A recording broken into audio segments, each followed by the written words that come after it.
I'm Jack the Ripper. This is Ripper's List. How y'all doing?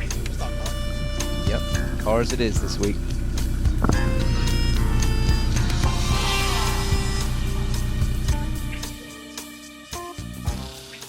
This is my Hyundai Veloster. I just got it a couple months ago, and I really got it because it's the only hatchback coupe on the market now that the TC is gone. And it's practical, gets great gas mileage, and I found a new one for $14,000, so, you know. You're completely right. The TC is gone. Scion, rest in peace. This is my 2013 Chrysler 300 base model, and I got in with a great trade-in deal. It also cost around $14,000, and it is a used car, but it's probably one of the best used cars, and it weighs 4,400 pounds and gets 30 miles per gallon. So it's something that kind of punches above its weight, I'd feel. Yeah, my car gets 30 miles per gallon, so you can tell how good that is. If it can get the same as this. Let's get to the list.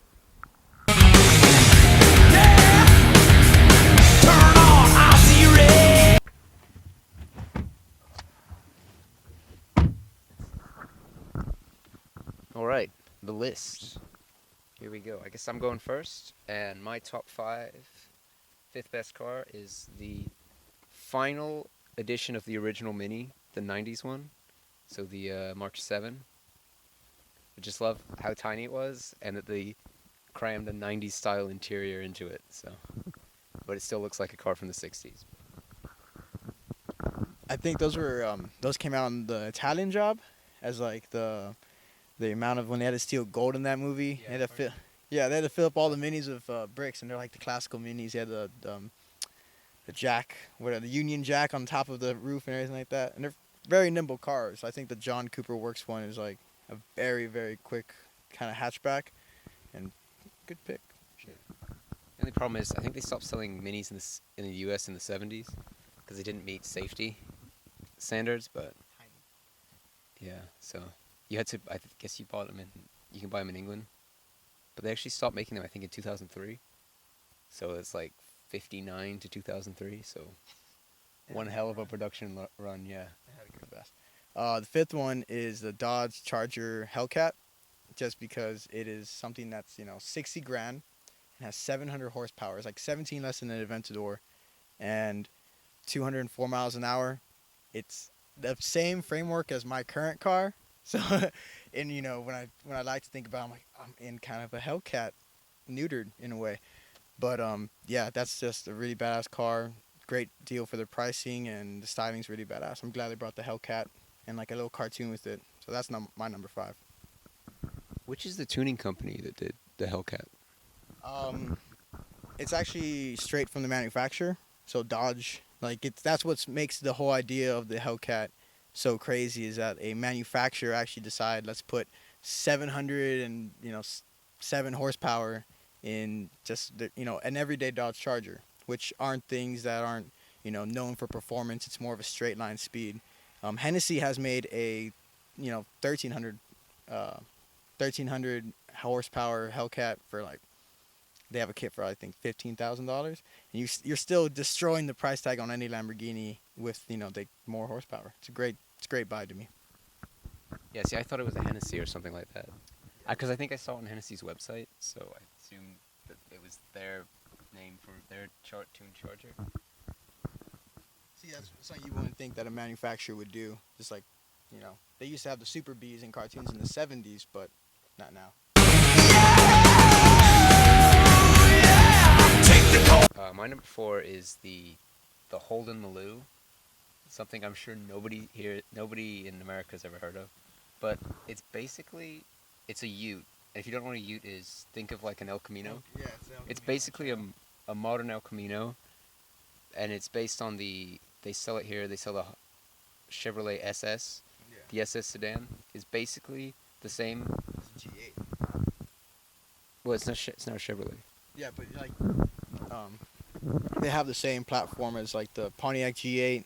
I think went out in 2009, and they came with the Chevy SS, and the same thing is like a G8 is really, the Pontiac is just a rebranded Holden, and the SS is like another rebranded Holden for us, you know. Yeah, the SS is the next generation. But basically, it's a souped up SS pickup truck. Why is that not awesome? Yeah, especially everybody loves trucks here. I don't know why it's not. It should be here. It should be in the States. Hashtag truck month. Hashtag truck month. My number 4 has to be the BMW E30 model M3s, which you might see them like they're very old school, very like retro. Kind of people want to relate them to hipster because of just their how kind of classical the shape is becoming now. People turn them to rally cars. People turn them into cruisers. I have a good friend of mine that lives down in South Padre Island has a convertible one. And it's the best freaking car probably for that, like that, you know, sun time and good handling, rear wheel drive. I feel like if I would build a rally car, it would be E30 M3. Do they do a wagon of that? They do. Yeah, They do. I love M3s. You love Classic, especially classic M3s, like that's an 80s one, right? Yeah, the boxy ones before the new, ugly, weird shaped ones. They over-engineered everything. The Germans do it all better. My number 3, another German car, the Audi RS2, probably the first sport wagon, at least by Audi. Like, I mean, the new like stuff that came out of it, like the RS6, is like as fast as a DB9 Aston Martin. It's like you're in a wagon. You're in a car basically the size of this. You're in a grocery getter. Yeah. It's a family car, and you're blasting Porsches and Astons and shit like that. But yeah, the RS2. I really love the 80s and 90s boxy German cars. Not really Mercedes, but definitely the Beamers and the Audis, the M3s and the M5s and the Audi Quattro, which I'll mention later. Yeah, the rally. Yeah, definitely. Audi 4-wheel drive. People love them up north, honestly. Probably my number 3 then, and this is like a peculiar one, kind of out of nowhere, but it's a late 70s, early 80s Volkswagen camper bus. And it's just, I think they have like 80 horsepower. They're extremely slow, very dangerous, but it's a house that you can probably drive, you know, anywhere. You can replace the engine. They're super easy to fix. You know, I would probably, you know, a little dream of mine would be live in one for about 2 years and try to like go coast to coast and like live on a coast for probably a year and go to the other one. And that's just like, hell yeah, not pay rent, kind of beach bum it a bit. And that's just kind of what that car is all about, you know, like you see them all kind of like rusted and given away, but you know that things had a good life and taken a lot of road trips. So that's my number 3. Yeah, you can fit like old 911 engines in those, can't you? Yeah. Actually, damn, that's a good idea. I think is it like Jamie Oliver or someone like that did that to his camper. And if anybody watches Top Gear, I think they did an episode. He was in the back of his camper trying to make a dish, like a salad or something, while they're going around the track. This is pretty funny, and you just see everything sliding across the floor.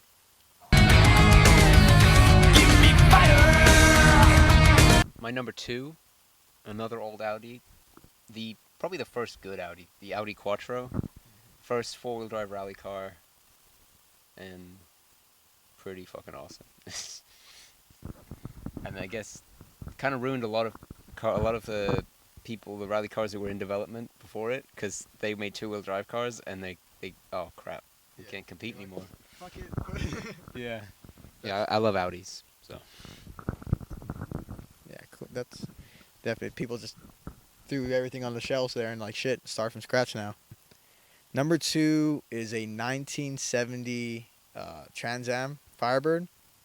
So that's shared the same construction as any Camaro at the time, but I believe that, I already say John DeLorean. I don't think it was John DeLorean, or it might be Lee Iacocca designed them. So it was the Firebird, and Pontiac was always supposed to be a more luxurious, sportier type of GM product.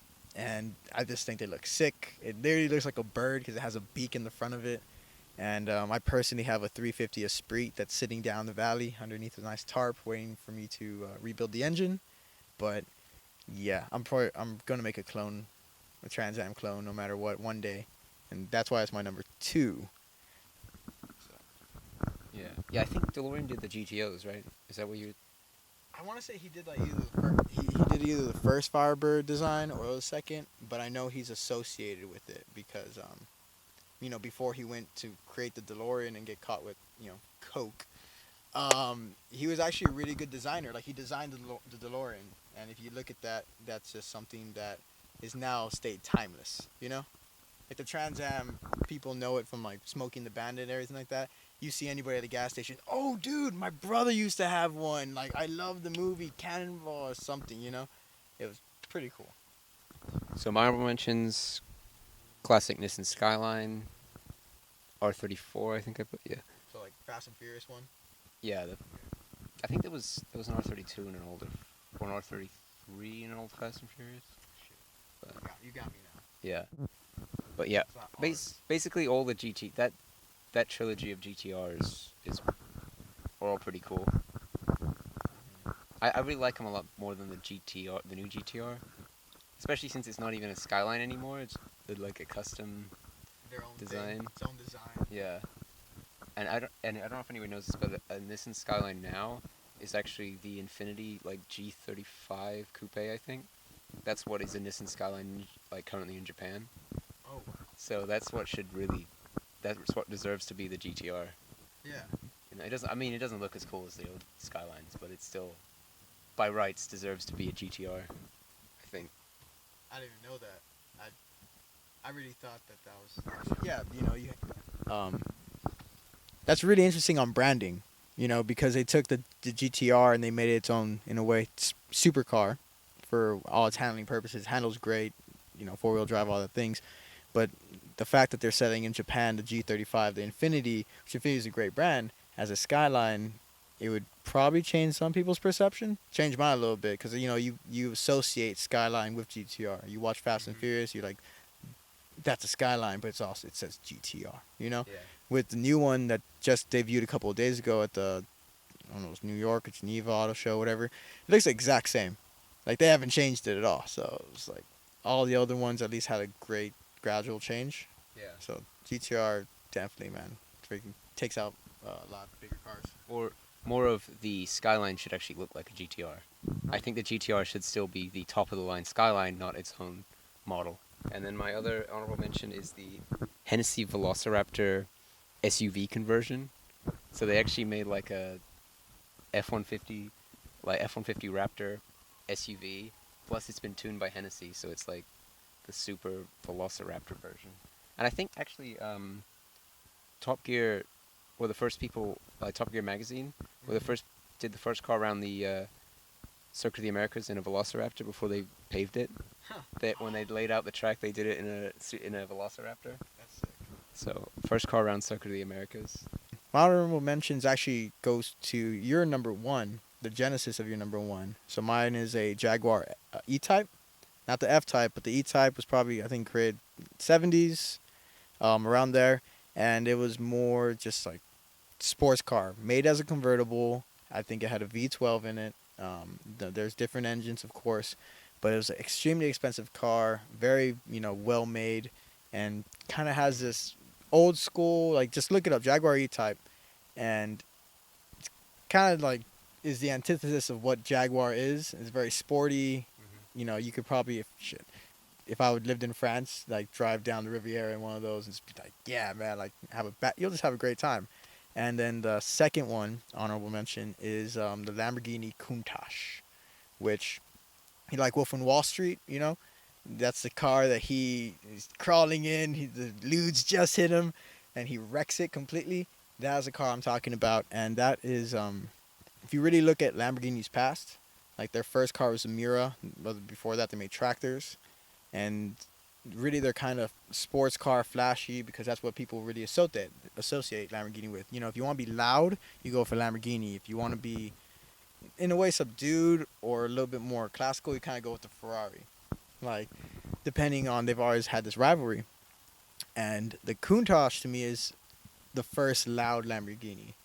It had, they didn't come with a wing at all. The wing actually made it worse. But if you look at a lot of the real famous ones that have been posters and all that stuff, they have a wing on it. And that wing is a completely like aftermarket second thought because people just thought it looked cool. So it wasn't them trying to be like, let's do more performance. Let's just make something that is going to make people go, what the hell was that?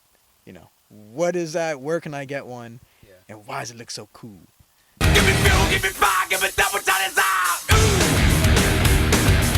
guess my number one is I went with my grandpa to a Jag dealer because he was looking to buy a wagon, and he's a big Jag fan.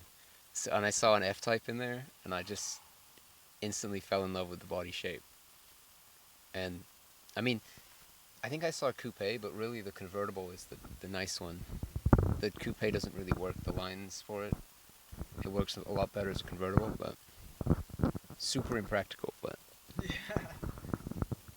and normally I like practical cars, so that's like the one outlier. So, but I love the Jag. Yeah, I can totally agree on that. In practicality or whatever, I think you could only fit a set of golf clubs in there, and that's kind of like the Jag measurements. I think Top Gear did that. Jeremy Clarkson, he's like, oh, your weekly shop, a little bit of sugar, butter, and some milk. Yeah, little packets. And it definitely, it was built as a convertible, so yeah, it definitely looks better as that. My number one has to be the 2005 Ford GT. Now, they just released a new one, and people are really pissed off because, unlike the old one had a truck engine with a supercharger on it. 600 horsepower around there and everything like that. Just a great car. The new one has a V6 twin turbo. So people, it's like the Mustangs. If you put a 4-cylinder, like, it needs a V8 no matter what. No matter what. But, I mean, the V6 is doing great. I just think that the older cars with the V8 are going to go up in value. And they're continuously, people are crashing them every day, and it's really sad. Hopefully everybody's fine, but there's fewer and fewer of them on the roads as days go by, and it's just the last, non-traction control, manual shifting, American made, kind of without electronics supercar that probably won't be duplicated. I think you have the Dodge Viper that competes with it, but there's nothing that America's ever made that is rear engine, rear wheel drive, just badass. Won 3 races of Le Mans when it was prototyped. Ferrari beater. Yeah. I mean, it was like they built it because they were supposed to buy Ferrari, and Ferrari backed out of the deal. Yeah. So Ford's like, fuck you, we're gonna make a car which can beat you. And they got like, what, 1, 2, and 3 that year in Le Mans? It's awesome. And what I like about the 2005 one is it's actually like basically an exact replica, just slightly enlarged of the original. Yeah. But the new one is a different design. If I could give a comment, one reason why they call it the Ford GT now and not the GT40 is that the one that raced was actually just 40 inches high. Yeah. So that's why they call it the GT40. Nothing with displacement or engine, and then they got this one, had to make it a little bit bigger for people to fit inside of it, and so it's called Ford GT. Let's not say Ford GT60 because we don't want to say we've gotten any fatter, it's all. But it's a great car. Yeah, because Jeremy Clarkson's a huge GT fan, but he's never driven GT40 because he's too tall. Yeah. He sits in it and he's like it's like here in his head. It's hilarious. He bought the GT. Yeah, he used to own a GT. What you're saying about the V6, just be glad they haven't put an EcoBoost V4 i4 or something in it, like the Mustangs. It would be ridiculous. People would strike. Yeah. I don't even think you can get. I don't know if you can get enough horsepower from that. I don't know. It's kind of like. That's kind of like a big boxer, heavyweight boxer with absolutely no stamina. Yeah. He has a tiny little voice.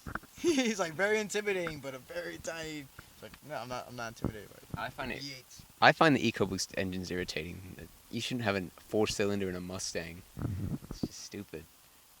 4-cylinders are for tiny cars. Alright, this is Ripper's List. We're out.